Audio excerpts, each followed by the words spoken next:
Howdy once again, it's Mr. Pete, your YouTube shop teacher, and you guessed it, I'm heading to another auction. It's a school auction where they're selling off a few pieces of machinery and surplus equipment, so we'll see what that looks like when I get there. It's about 60 or 70 miles, so I'll keep you posted here as we arrive in about 90 minutes.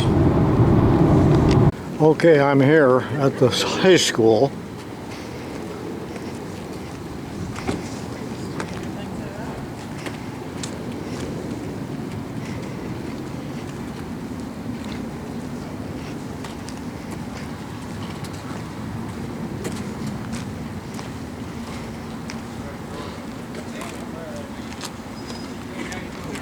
Good out there.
Yeah.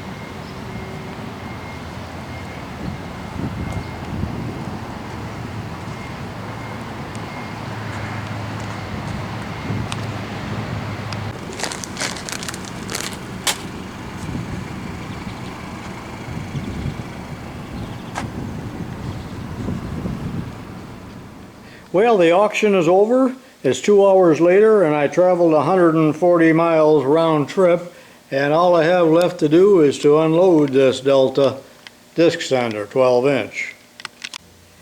And I always buy things I really don't want and don't need. I should have stayed in bed this morning because now I have 18 Stanley No. 5 Bailey planes.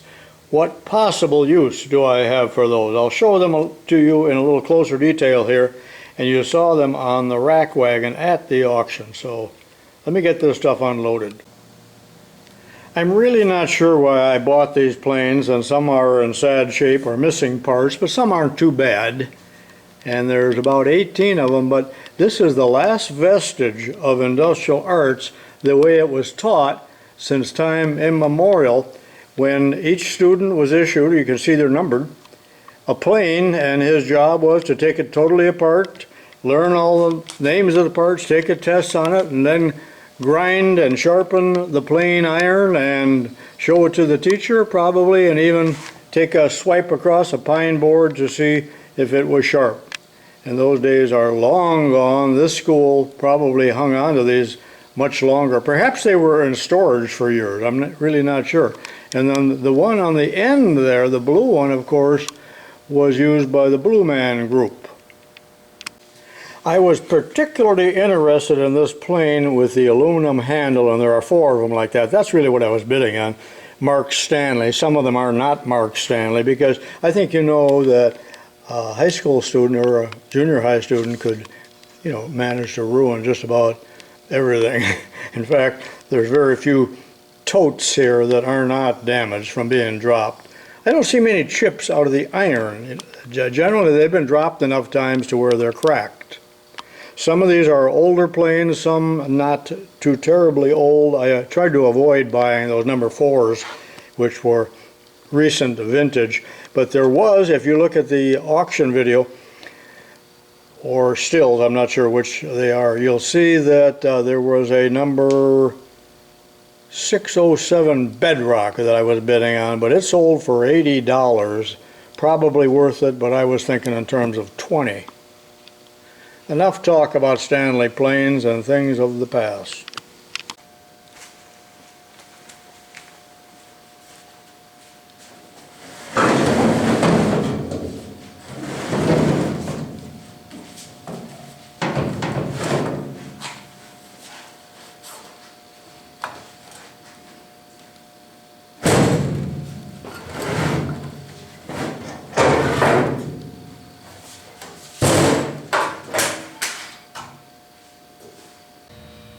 Well, this is the time of reckoning. I paid over $200 for this thing, and the auctioneer announced that it works. So it's plugged in. Let's check it out.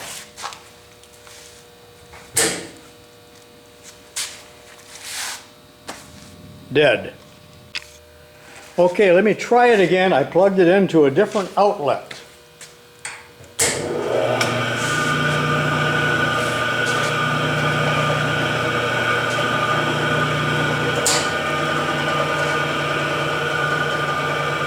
So he did not lie. I don't know why it didn't start. It sounds like the bearings are just a little bit noisy though. The thing is probably 40 or 50 years old. All right, let me get this table back on.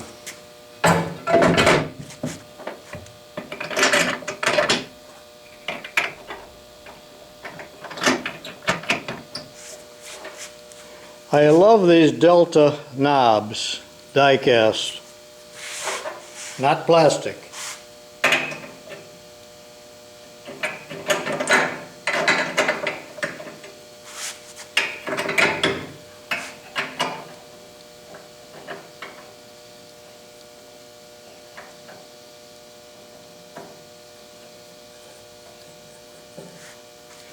There might be some washers missing from here, I'm not sure. And yes, I was unlucky bidder number 19. And this is a Rockwell half horsepower capacitor start dual voltage single phase motor.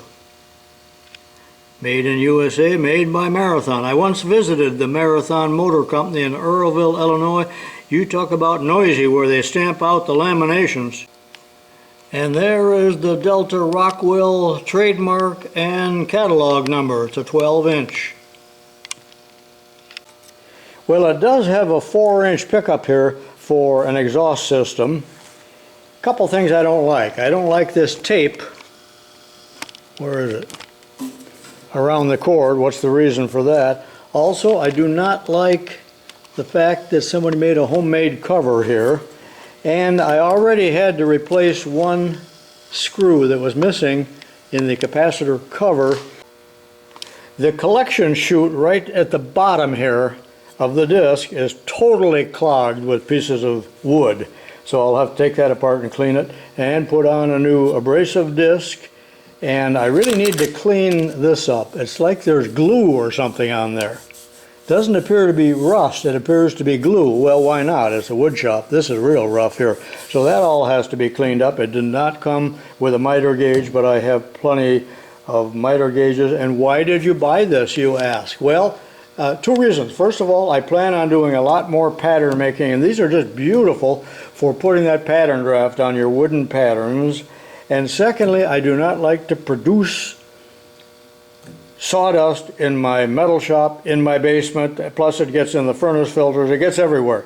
So I plan on keeping this out here in the unheated garage, and when I am going to do any serious sanding, I probably will scoot this out on the gravel driveway so I do not create dust that is a nightmare.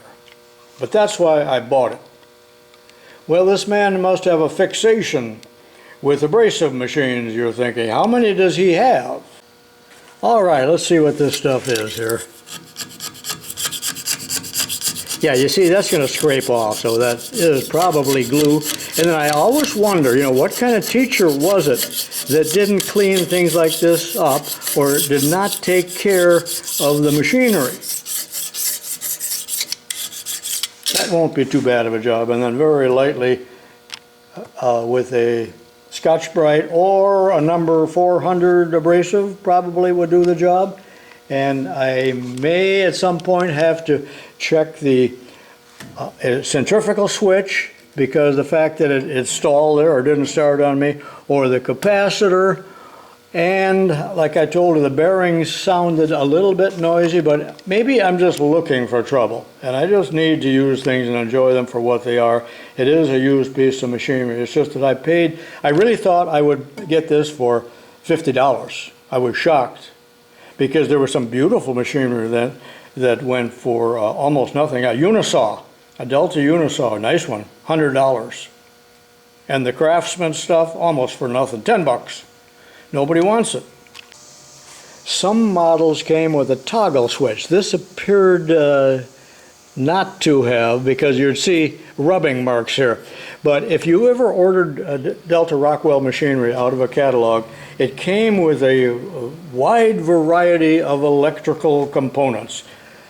Different controllers, different switches, some of them low voltage for school use. And some of those electricals were very expensive. I'm going to look this up, but I bet that this cost about $1,000 whenever it was bought, which would have been quite a bit of money. Let me see if I can find out that information for you. Well, that didn't take long for me to find. This is the 1998 catalog, Broadhead Garrett, who sold primarily to schools, and that's the year I retired the first time. And there's the 12-inch sander, and it's sold without the cabinet, without the base, and the prices then are, with the single-phase motor, $1,100, and if you want the low voltage, which is LVC, it's about $1,500, and the enclosed stand is $200. So maybe I didn't do too badly after all. You can see what this stuff costs. All American made, by the way. Well, I hope you enjoyed my latest auction adventure. I plan on doing a lot more of them over the summer. It's always interesting and fun for me. My wife went along and helped me load this thing, believe it or not. I unloaded it all by myself because gravity was helping me. But this is tubalcain, Mrpete Toot Toot, saying so long for now, and I'll see you in the next video. You'll be seeing more of this as I rehab it and get it ready to use. You got 4 of them. Want to all 4 of them right in there? Okay. Take the pile. What's your number? Number 30. Is there 4 of them, George? Okay. Well, we got one of them. Hey, 200. 200 out of them a 2. 200 out of them a 200. 200 out of them a 200. 200 out of anybody else. 200 out of them a 200. Sold it. $175 right there. Number 24.